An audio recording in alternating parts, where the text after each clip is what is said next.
il y a une décision qui a été faite, voilà, une communication. Alexandre Jardin, est-ce qu'il y a une impudeur de Barack Obama quand il parle de sa famille, quand il pleure? Ce sont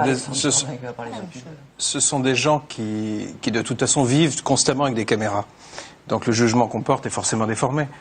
Mais d'abord, moi, je trouve ça très beau. Et puis l'écart qui existe tout le temps entre la vie privée, la vie off, c'est toujours flou. Moi, il m'est arrivé une histoire assez drôle en 2006. J'étais en vacances, c'est pour ça qu'on ne peut pas transposer du tout en France. J'étais en vacances chez le plus gros paparazzi français. Ah oui.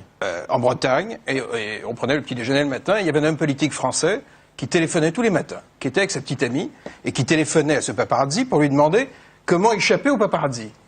Premier matin, je me dis, pas con, en même temps, le type téléphone à un spécialiste. Bon. Deuxième matin, troisième matin, quatrième matin, cinquième matin, et au bout d'un moment, je me dis, mais le type, quand même, ça a l'air de le travailler sérieusement. En plus, il envisageait d'aller en Asie pour échapper, et le paparazzi lui disait, mais t'es vraiment très con, si tu vas en Thaïlande, tous les Français sont là, tu vas te faire choper.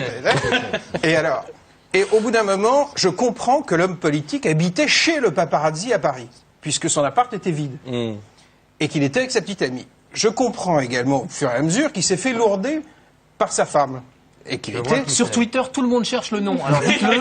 Ensuite, on va avoir un procès. On part un matin pêcher, et sur un bateau, évidemment, on entend l'autre pêchait, et je pars dans un fou rire, c'était Hollande.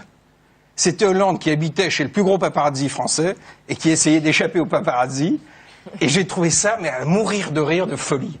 C'est-à-dire, quand on pense qu'aujourd'hui, ils font des procès aux paparazzi et qu'ils les gagnent, je trouve ça hallucinant. C'est fini. Bien, merci beaucoup. Voilà. Merci. Ça commençait à bien C'est con parce que ma carrière commençait vaguement à décoller. C'est fini. Non, mais il y a eu une qualité de silence après Hollande qui a été magnifique sur le plateau. Nous, on n'a rien à voir avec ça. C'est une histoire potage. Le type ne savait pas qui serait président.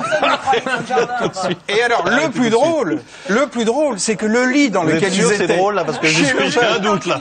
Attendez, chez le paparazzi, le plus drôle, le plus fou, c'est que chez le paparazzi, je connais la chambre, il y avait une photo de Carla nue devant le lit. Et je trouvais ça absolument... Enfin, la vie est folle. Le photographe, non mais La vie est folle. Oui, bah si, mais il est très connu. La vie est folle. Parce que c'est tout ça pour revenir sur Barack Obama. Michelle Obama, il n'y a pas de photo d'elle nue. Non mais tout ça pour les dire petites que... amies, je crois qu'ils n'en ont pas eu. Et ce qu'on Ils voit... sont fous amoureux. Je pense qu'on est sur les bases d'un record dans cette émission. Et Laurent Baffy, une anecdote aussi éventuellement ou non, rien parce que là on est Une anecdote sur quoi? Sur les vacances en général. Je voudrais revenir à l'élection de Barack Obama, je vais essayer.